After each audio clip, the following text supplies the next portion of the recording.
nyo, ako may payo ko.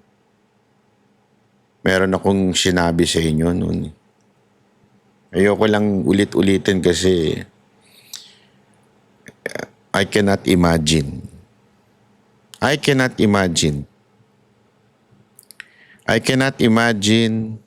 what will happen if something happen to PRRD in The Hague. Maniwala kayo sa akin. Ang Pilipinas hindi tatanggapin yan. If something happened to PRRD in The Hague, you would really regret it. Mapapadali talaga ang buhay ninyo. Kaya ako, if I might suggest, pauwiin nyo na si Pangulong Duterte kung ayaw ninyo mapadali ang buhay ninyo dyan. Uy, Bongbong, Romualdez, kung ayaw ninyong mabura ang pangalan ninyo sa kasaysayan at talagang magalit ang taong bayan sa inyo, talagang maitatala yan sa kasaysayan na kayo ang pinakademonyong mga namuno sa Pilipinas. Kung ayaw nyong gano'n na mangyari, iuwi nyo na si Pangulong Duterte ASAP.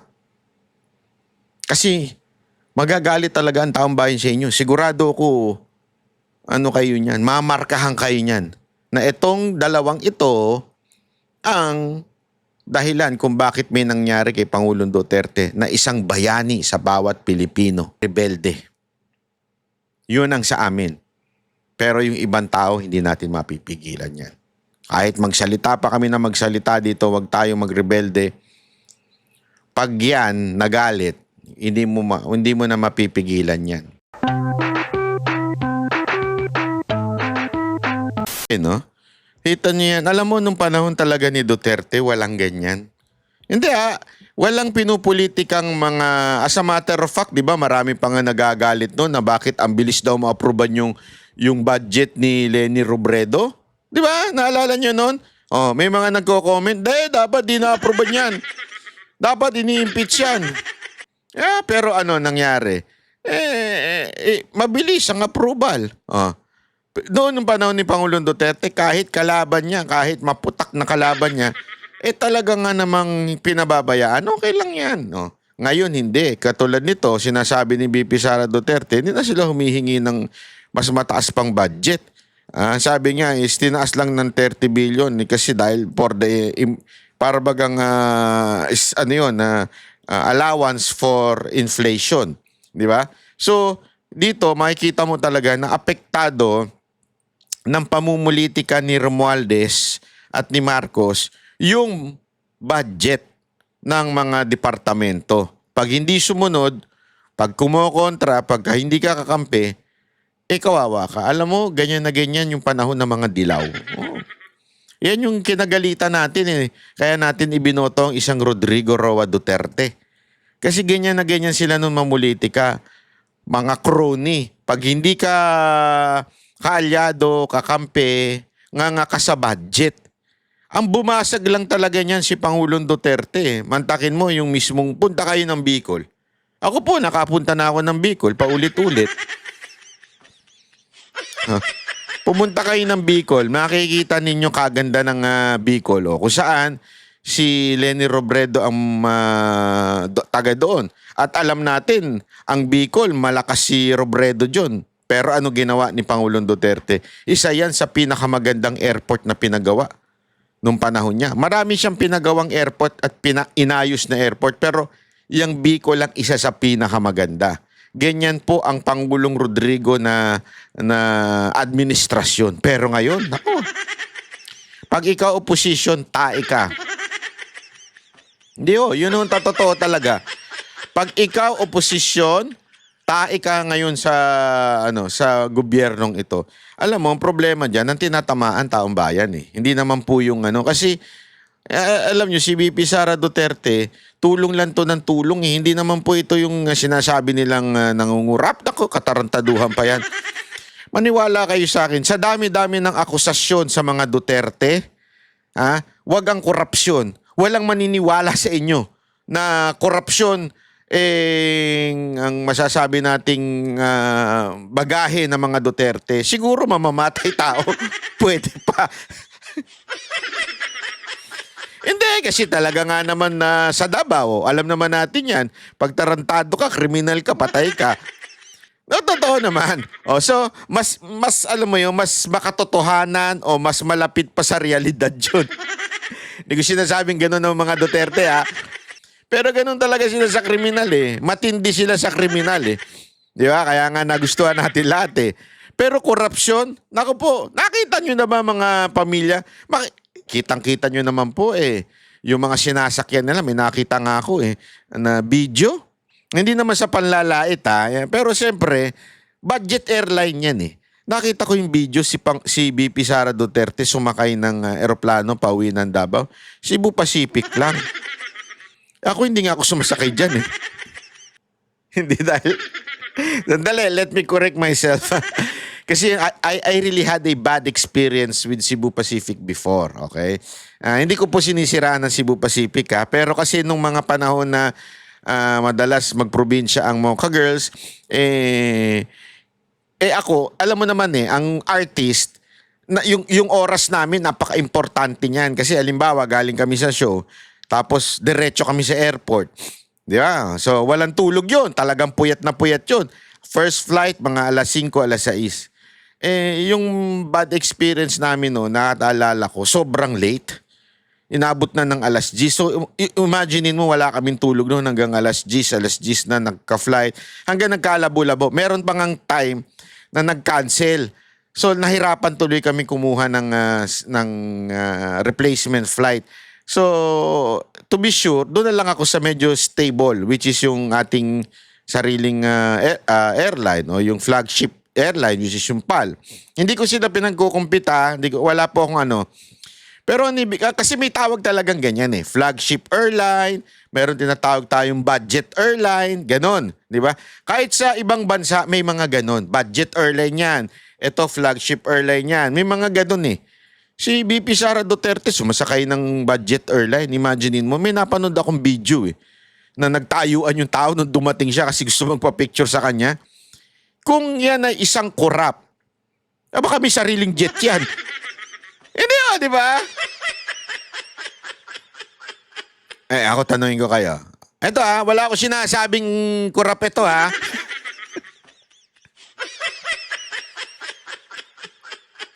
Makikita mo ba si Romualdez sumakay ng budget airline?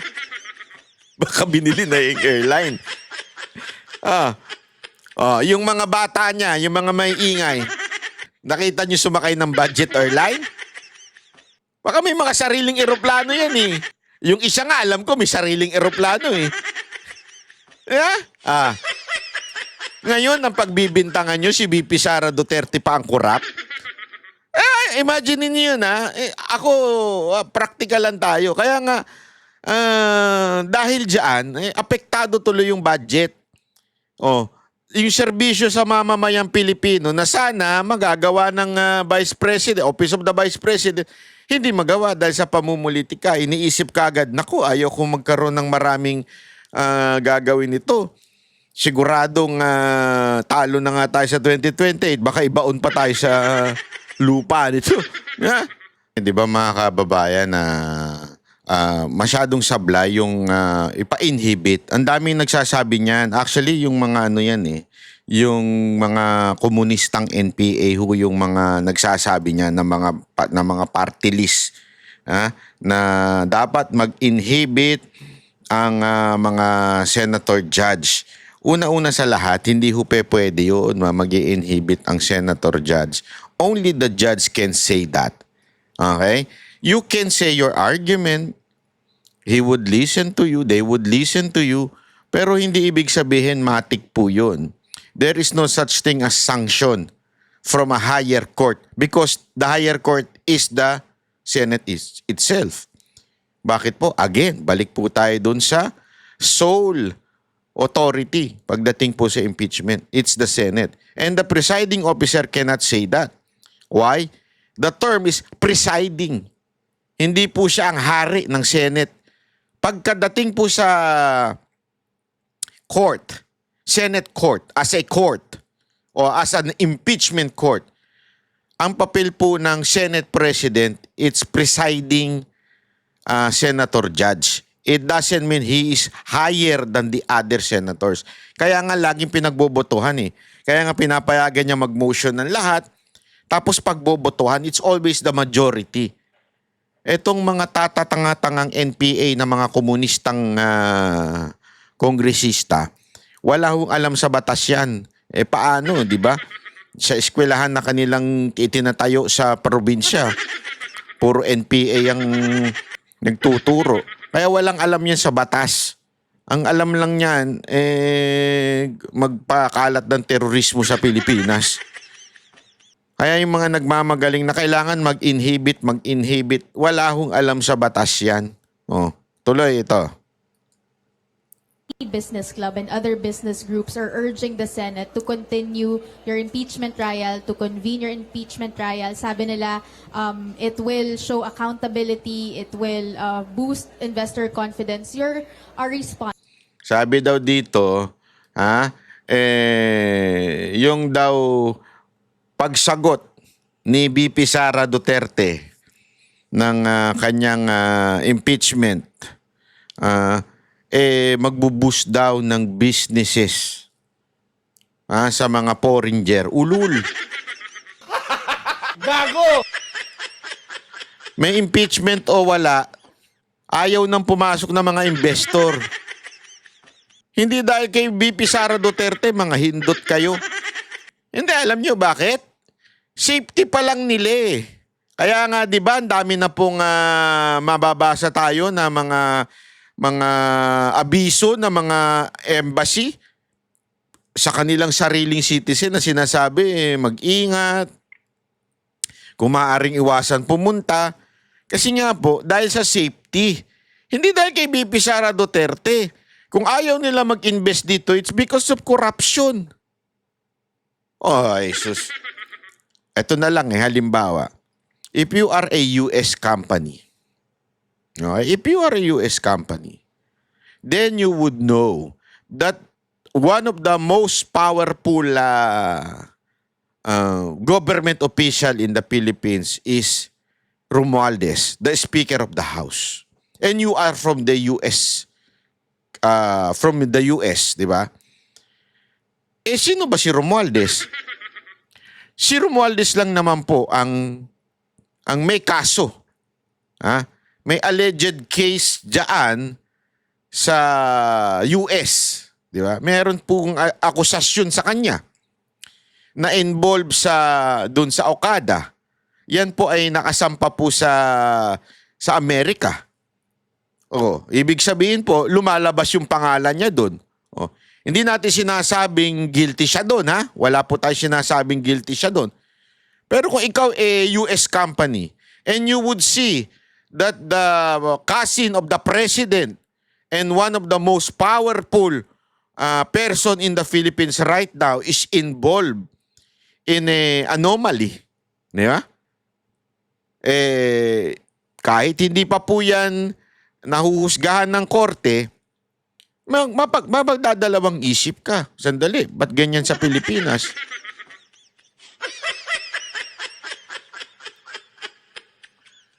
The mere fact that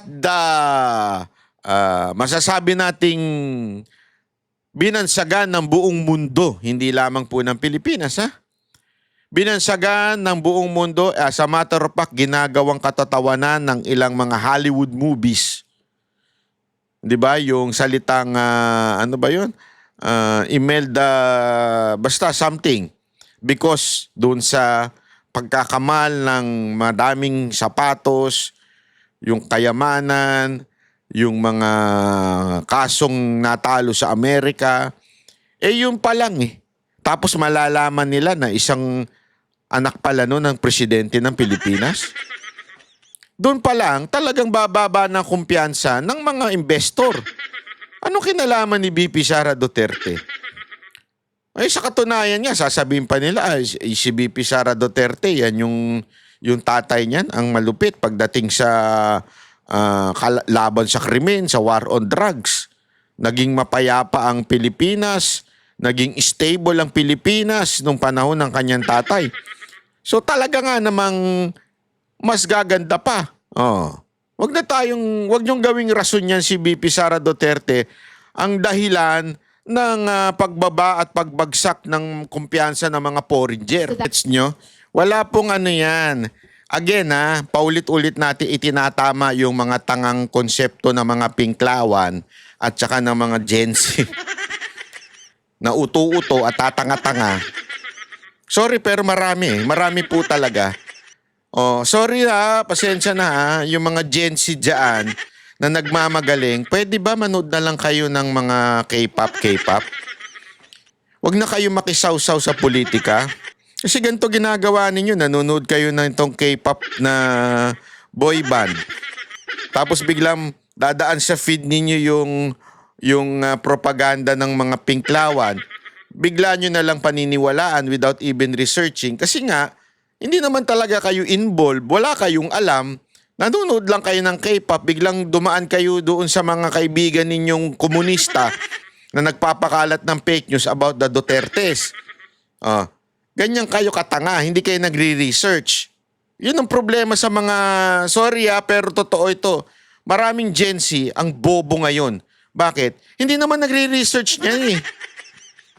Marami nga dyan galit lang sa mga Duterte. Bakit? Kasi yung ama nila at yung nanay nila na nag-aaway at hindi umuuwi at mga irresponsabling magulang ay mga maka-Duterte. Hello? Real talk ito mga kababayan. Real talk ito. Minsan din kasi tayo mga magulang, kasalanan din natin eh. Alam nyo, paulit-ulit ko itong sinasabi sa inyo, sa mga magulang. Sa inyo, kayo mga magulang. Dalawang ang kahulugan ng magulang. Magulang as parents. Magulang as in mapanlinlang. Mapanlamang. Sorry, hindi mapanlinlang. Mapanlamang. Magulang. Sa basketball, pag sinabi mo, magulang yan. Ayokong kalaro yan. Mapanlinlang yan. Foul ng foul. Foul! Gusto mo nga sitayin eh. F po ang foul Hindi Paul. Hindi, bakit ko sinasabi? Kasi minsan yung mga magulang, if you want to destroy your children, be hypocrite.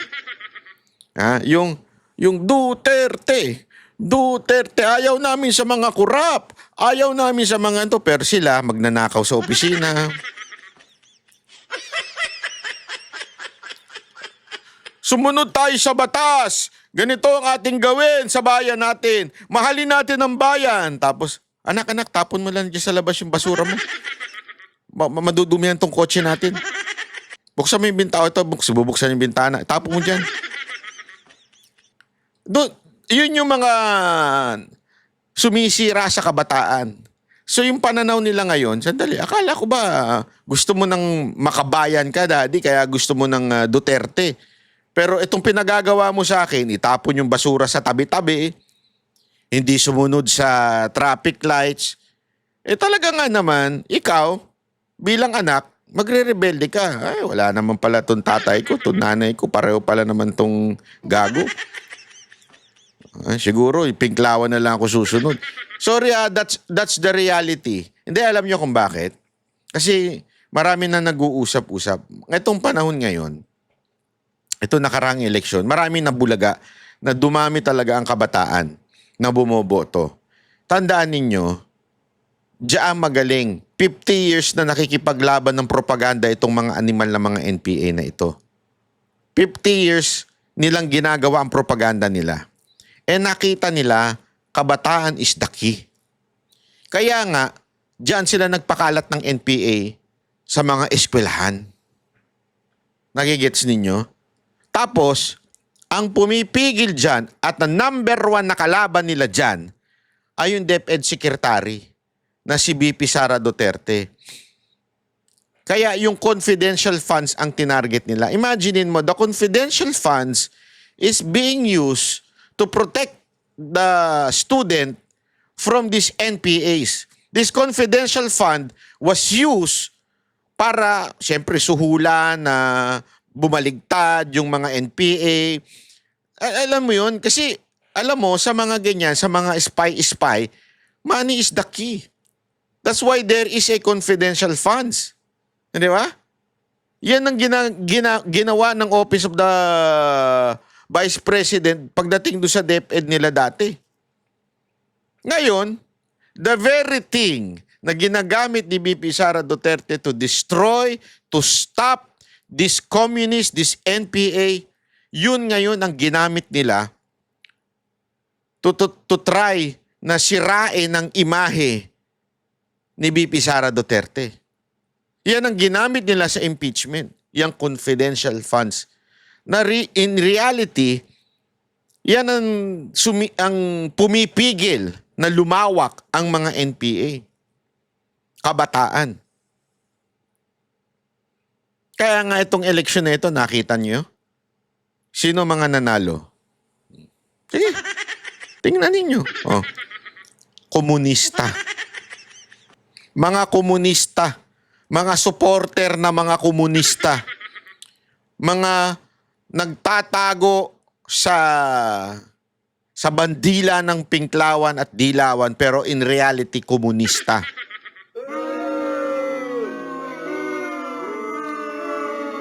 Kunwari sila ay makabayan pero in reality they're being controlled by this NPA. Gago!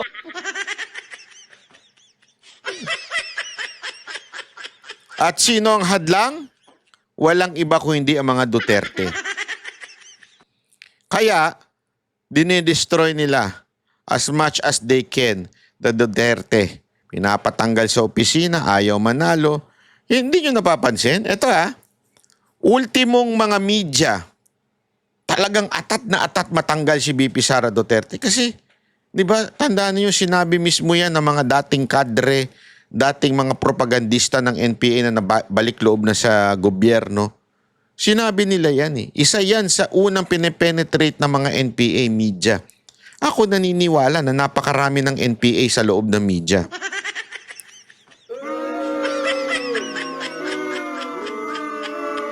Marami nang nagpapanggap dyan na midya-midyahan pero sa totoo lang, NPA.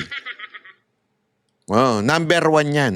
Oh, tuloy natin Accountability ay mag-file ng mga kaso dyan sa mga korte. Alam naman natin at alam naman nila na yung mga pirma ng mga congressman, unang-una hindi nila binasa yung articles of impeachment. Pangalawa, marami sa kanila ang tumanggap ng budget o pera kapalit ng kanilang signatures. In fact, madami sa kanila ang umamin na may kapalit yung... Di ba isa ho sa mga umamin po dyan yung bumaligtad na taga Cebu? Maalala nyo? Isa ho yan sa mga umamin yung bumaligtad na taga Cebu. Na congressman. Inamin niya yan sa rally mismo. Saan na nga ba yun? Hindi ko na... Sandali. Hindi ko na matandaan kung saan pong video yun. Pero, wait Chotomate kudasay. Chotomate.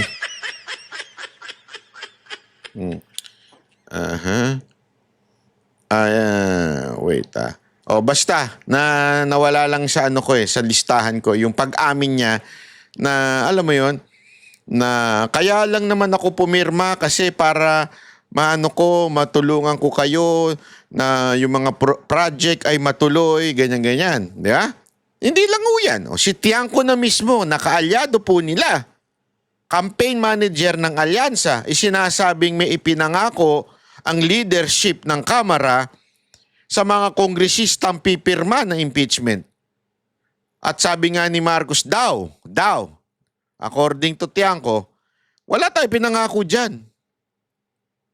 Pero, ang nangako ay yung leadership ng Kamara. So doon pa lang, tanginan yan, hindot na mga korap kayo. Hindi, wag na tayo maglokohan. Paikot-ikot pa tayo Yun naman talagang tunay na korupsyon. 'Di ba? That is a legal vote buying. 'Di ba? Legal vote buying. Bakit? Idinaan sa ayuda, dinaan sa proyekto. Pero it's all bullshit. Ibig sabihin, lahat po yan ay panunuhol sa mga kongresista para impeach si BP Sara Duterte. Kaya nga magtataka kayo eh. Kung talagang yung mga komunistang party list, mga komunistang congressman, talagang galit sa korupsyon. If really, alam mo yon, anti-corruption sila. Di sana pinunan nila ito na nangako daw, di umano, itong leadership ng House sa mga kongresistang pipirma ng impeachment. O baka naman pati sila nabasbasan. O baka naman sila po ay nabiyayaan. Gago! Kaya hindi sila nagsasalita. Kasi concern nila, corrupt daw si BP Sara Duterte because of the confidential fund. Na magkano lang. Dito, ilang milyon. Di ba? Alam mo, ito. Meron akong ipapakita sa inyo na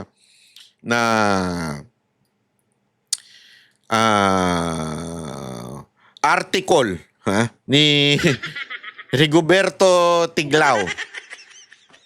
Napakatindi nitong article na ito. How can it be a real impeachment complaint? Ito pakita natin. Baka sabihin ng iba dyan, nag-iimbento tayo eh. Ito. Sa The Manila Times, may article siya dito na tungkol dito sa sinisiwalat niya na talagang may matinding katiwalian na nangyayari pagdating po dito sa, yan. Ito, yan. Ay, mali, hindi pala yan. Iba yan. Sorry naman. Chotomate. Wait lang. Ito. Yan. Itong article na to. Yan. Talagang sinabi niya dito, 150 million.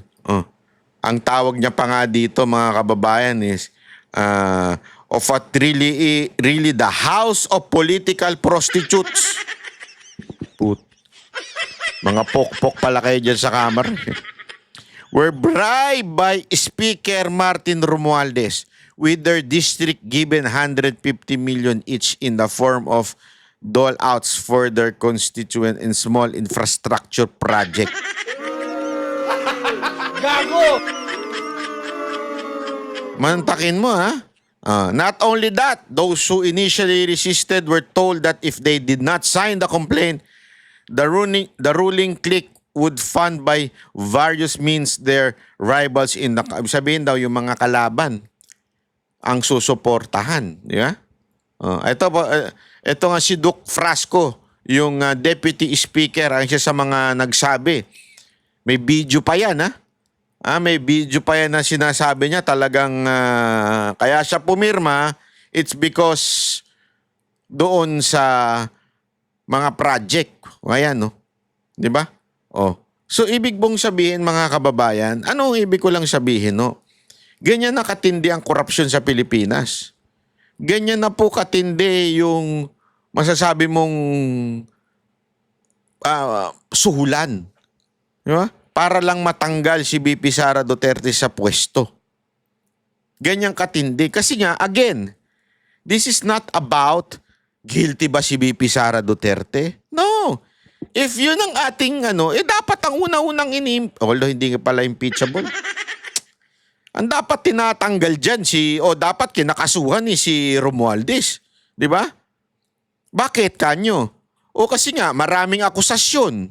Hindi po ako nag-aakusa, yung pong mga nadidinig natin sa balita. Na kaya pumirma yung mga yun dahil dyan, di umano daw, alleged na 150 million na dole-out project. Di ba? Na sinasabi ni Tiglao. Yung sinabi ni Chanco. Dapat yan ang kinakasuhan. Kung talagang if you are really concerned on saan napupunta ang pera ng taong bayan, di sana yan ang kinasuhan ninyo. Hindi eh. The real concern sa impeachment ni BP Sara Duterte, walang iba kung hindi po matanggal lang sa posisyon si BP Sara Duterte. At pag natanggal siya ay hindi na po siya makatakbo bilang presidente sa 2020 dahil alam naman po natin kung titingnan ang basehan ay survey. Wala na, finish na. Ang pinag-aawayan na lang ngayon yung vice president niya. Na yung iba dyan, pilit na sinasaksak si Amy, hindi ko alam. Gago! Nabudol na nga sila noong 2022. Papabudol na naman sila. Tanga-tanga naman. Oh, akala ko ba sasabi... Hindi, ako nagtataka kasi ang reason lang nila nung ikinampanya, sa Senado nitong 2025, di ba, sinasabi nila, 10 lang naman ng Duterte, pwede nating i-add si Amy para mas malakas ang puwersa at mas posible siyang manalo. Strategy. May mga putang ina. Strategy silang ganyan nag-aalaman. Di ba?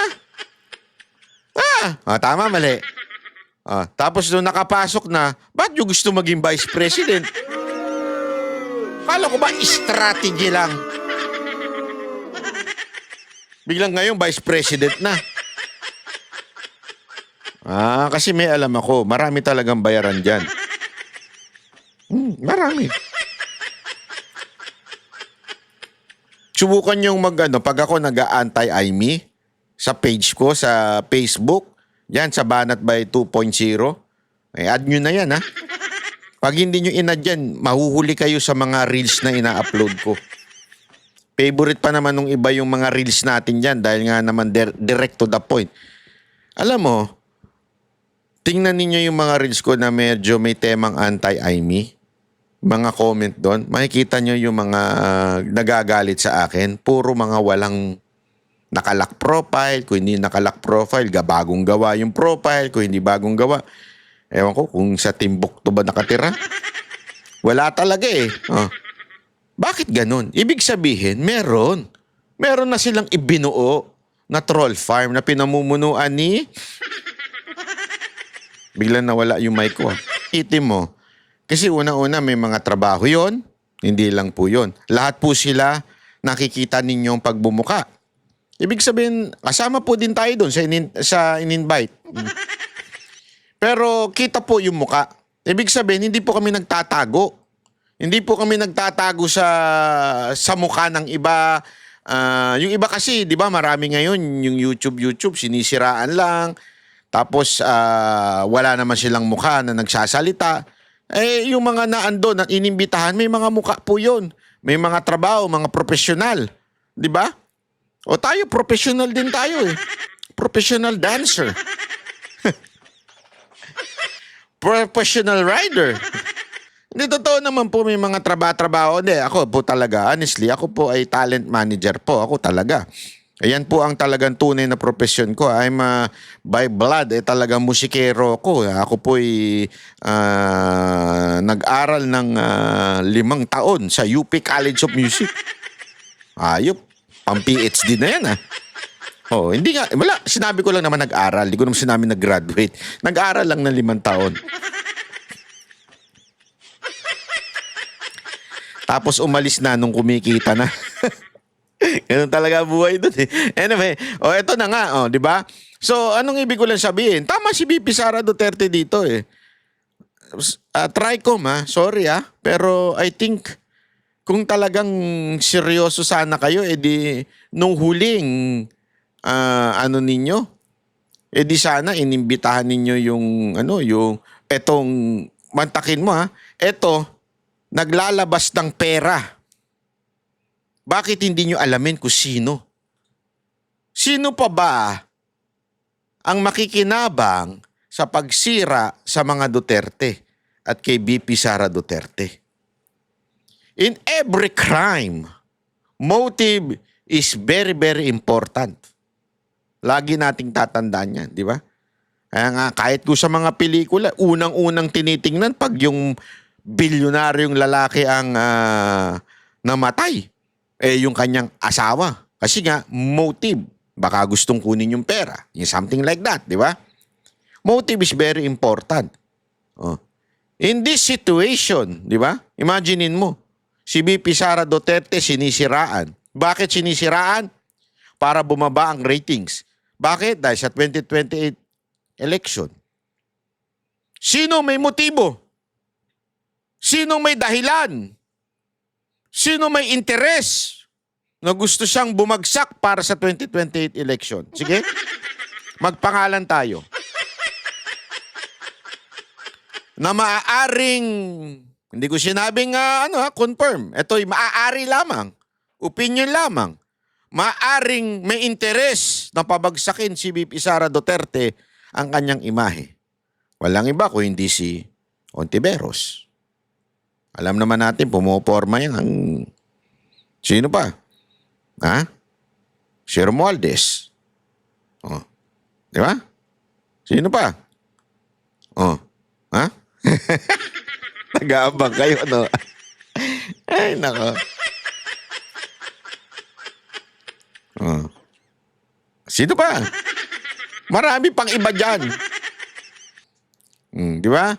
Kung sino lahat ng nakalista doon sa survey na malapit kay VP Sara Duterte, kasama si Robredo, pwede rin. Ay maaaring magkaroon ng motibo. Pero hindi po natin sinasabi na sila po ay nagbayad dito sa Operation High Five. Operation High Five po kasi ito eh. Ito nga, pakita natin yan eh. Tama. Ito. Ayan. Ay, mali. Ito yan eh. Ito. Yan. Anong VR? PR firm of Yossi Tangco. Ayan. Di ba? Ano yan? Yan yung Operation High Five to destroy the Duterte. Particularly itong si VP Sara Duterte. So kung ito'y isang anak ng, sabi ng bilyonaryo, anak daw ito ng isang bilyonaryo. Itong pangalan nito. Yossi. Pangalan niya Yossi. PR firm of Yossi Tangco's son. Jagger. Binuking ng OpenAI. Na sila ang gumagawa ng mga anti-Duterte. Bakit hindi man lang pinagkainteresan ito ng Quadcom? O Tricom? O kahit anong com? Diba? Hindi, bakit hindi sila pinag-interesan? Dahil ba may mabubuking silang magagalit sa kanila? Gago! Bakit? Di ba? Pero tingnan nyo ang response ni VP Sara Duterte tungkol dito sa news na ito. Tingnan nyo yung response ni VP. Expression. Mga lehitimong social media personalities na nagbibigay ng kanilang opinion na hindi naman bawal sa batas, pero nakakalungkot kasi yung kanilang opinion pro-Duterte, pro-Sara Duterte, at yun ang iniimbestigahan. Pero ang mga tulad nito, mga kumpanya na ang negosyo nila ay gumagamit ng mga program para sirain ang pangalan ng isang tao, ay hindi man lang kahit isang beses tinawag doon sa Tricom na investigation. Yun eh. Hindi man lang tinawag ni isang beses. So, that is another hypocrisy. Diba? Yan na naman po ay isang pagiging hipokrito. Anong ibig sabihin ng hipokrito? Galit kuno sila sa fake news, galit kuno sila sa mga troll, pero ito, booking na troll at nagpapakalat ng fake news. Pero ba't di nila ipatawag? Tama, mali. Kung maaalala ninyo eto. Kaya itong Tricom talagang sabit to eh. Wala talaga eh. They're not really for the truth. They are just for politics.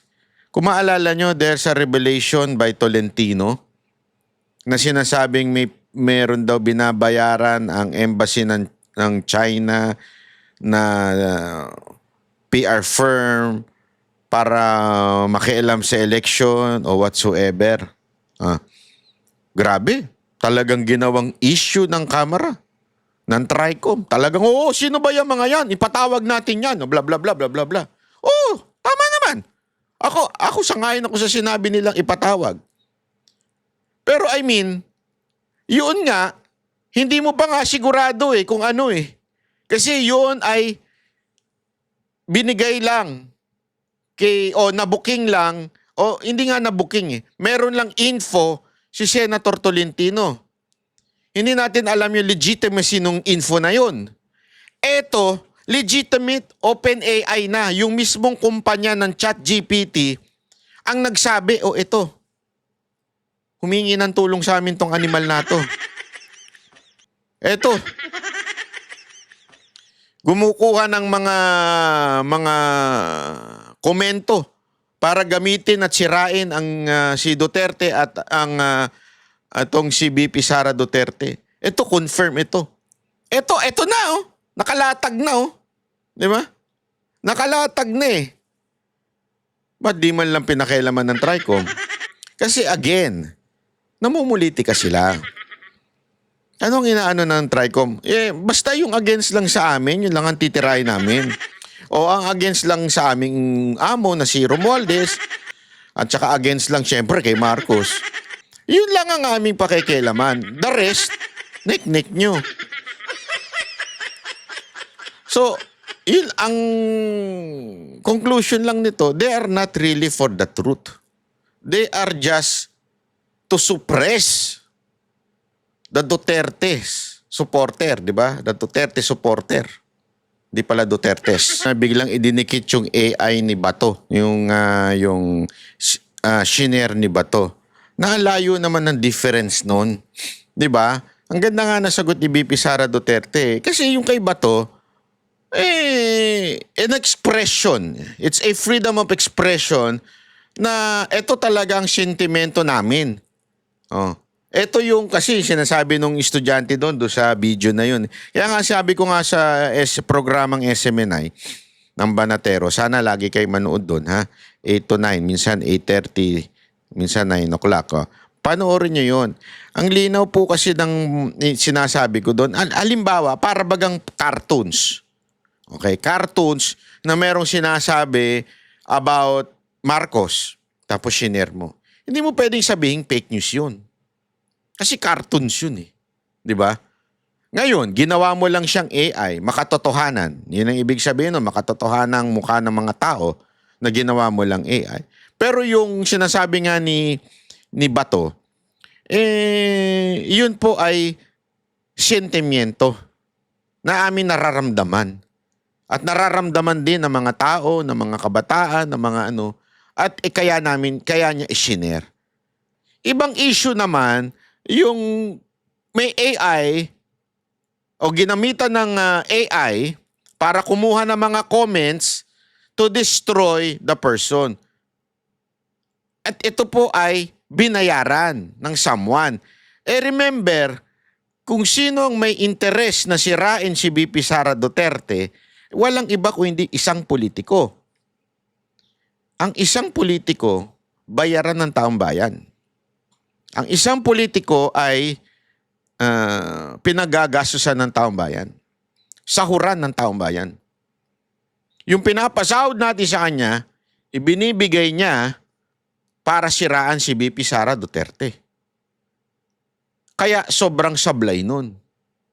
Hindi lang yun issue ng fake news, issue pa rin po yun ng korupsyon. Hindi lang po issue ng korupsyon, kung hindi yung isang marangal, dapat ikaw isang marangal o may code of ethics, di ba?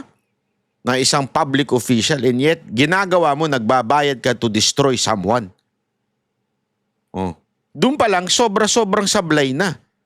Tapos ang focus lang nila yung pag-share ni...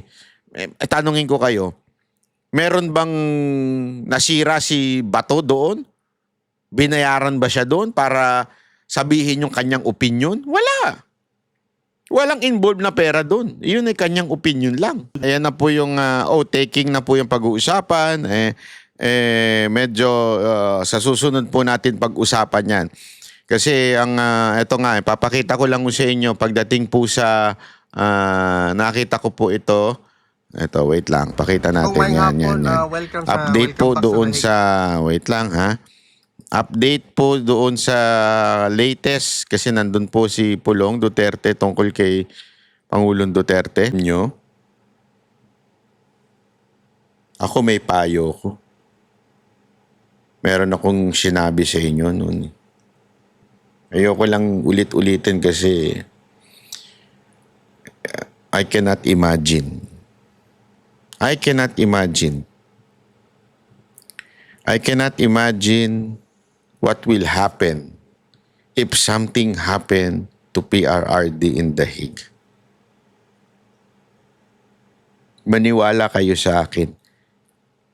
Ang Pilipinas hindi tatanggapin yan. If something happened to PRRD in The Hague, you would really regret it. Mapapadali talaga ang buhay ninyo.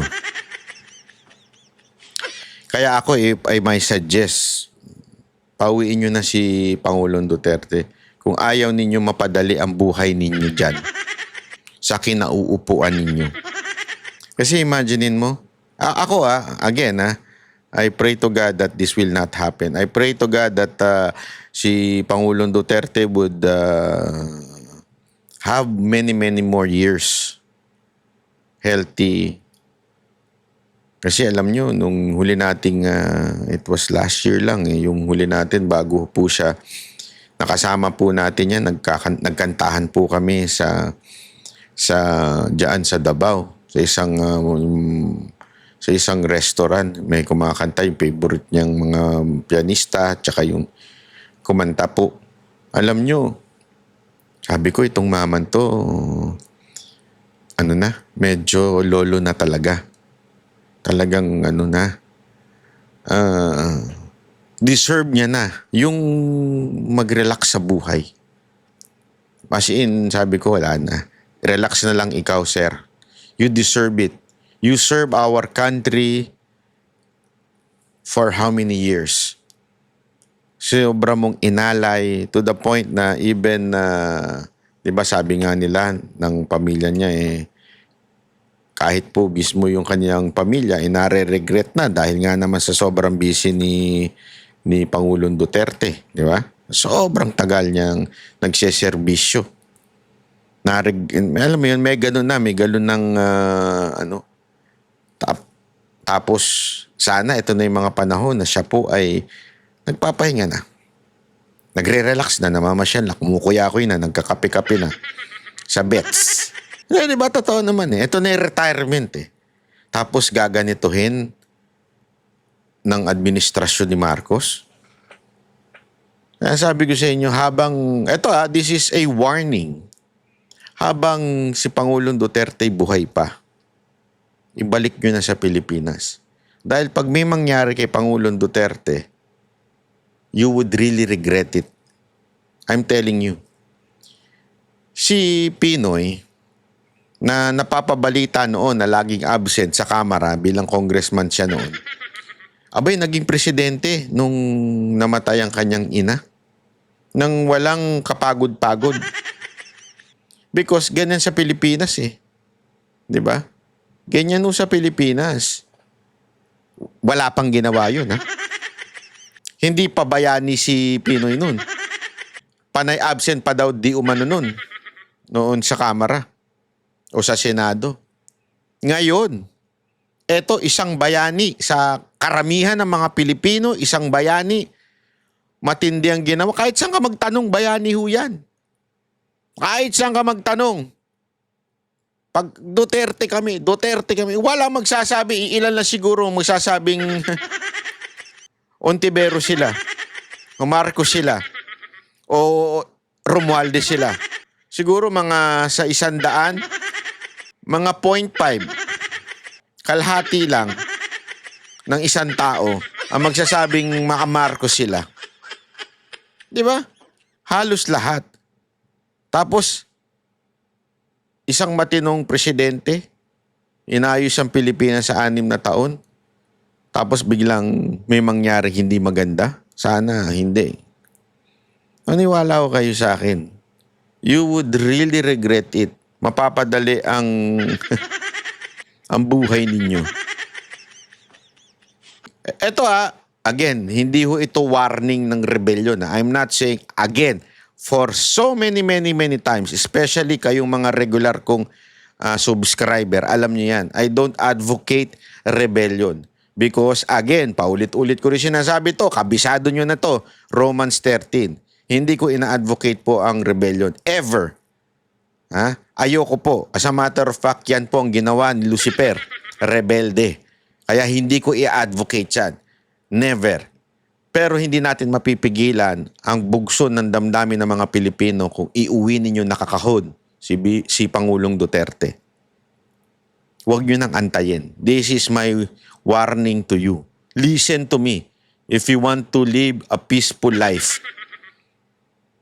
Ito, hindi ito biro. Ako kasi, ayoko na revolution. It will not do good in our country. I'm telling you. Yan din si Pangulong Duterte. Yan din si VP Sara Duterte. Ayaw ng revolusyon yan. Pero kung sakasakaling may mangyaring masama kay Pangulong Duterte doon, naku po, hindi natin mapipigilan ng bugso ng taong bayan. Kaya nga kung may puso kayo at may utak kayo, wag na. Iuwi nyo na si Pangulong Duterte dahil 80 years old na po yan. Nalulungkot yan. Kahit ba, alam mo yon, sabi mo makabayan niya si Pangulong Duterte, pero nalulungkot yan. Tao yan eh. Walang taong hindi nalulungkot. May pusong yan na iisipin yan. Ginawa ko lang naman yung para sa bayan, pero bakit ako nandito? And depression kills. Stress kills. Di ba? So, kaya nga ngayon pumapayat. Especially yung mga pagkain doon, hindi naman ganun kasing sarap ng pagkain natin na kinalakihan natin. So talagang delicates. Maawa kayo doon sa tao. Uwi nyo na habang buhay pa. Yun lang po ang aking paalala sa pamahalaan na ito. Uy, Bongbong, Romualdez, kung ayaw ninyong mabura ang pangalan ninyo sa kasaysayan, at talagang magalit ang taong bayan sa inyo, talagang maitatala yan sa kasaysayan na kayo ang pinakademonyong mga namuno sa Pilipinas. Kung ayaw nyong gano'n na mangyari, iuwi nyo na si Pangulong Duterte ASAP. Kasi magagalit talaga ang taong bayan sa inyo. Sigurado ko, kayo niyan, mamarkahan kayo niyan, na itong dalawang ito ang dahilan kung bakit may nangyari kay Pangulong Duterte na isang bayani sa bawat Pilipino. Yun lang ang sa akin. This is a suggestion, na healthy suggestion. Hindi to threat Again, this is not a threat. This is a suggestion, a wise suggestion to you. Hindi ito threat. Wala naman akong pwedeng i-threat sa inyo. And again, I will not advocate rebellion. How many times ko nasasabihin yan? Hindi ako sasama sa kahit anong form of rebellion. Marami nang nagtanong sa akin noon kung kami ba ay susuporta.